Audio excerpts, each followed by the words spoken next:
¿Aún vives con tu padre? No. Me independicé a los 15 años.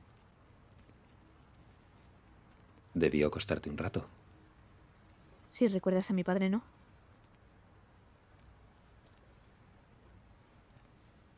Podrías haberte ido con tu madre.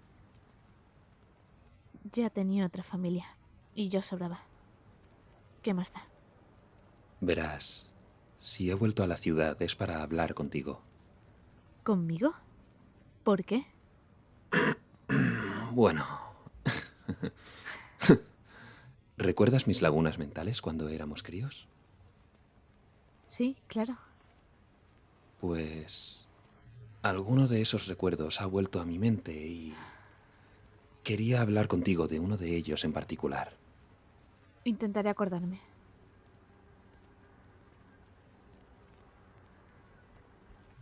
Cuando éramos críos, tu padre rodaba una película sobre Robin Hood o algo así.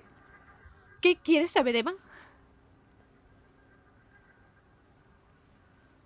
Él... ¿Qué pasó en el sótano? De eso hace mucho tiempo. Lo sé.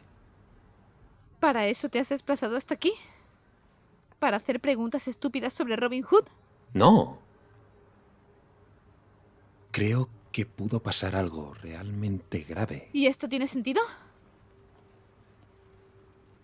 Pasara lo que pasara, no fue culpa nuestra. Éramos críos. Nosotros no hicimos nada para merecer... No pudimos... ¡Cállate, Evan! No malgastes saliva. No puedes odiarte porque tu padre fuera un degenerado. ¿A quién intentas convencer, Evan? ¿O que has venido a remover mi mierda solo porque tienes mala memoria?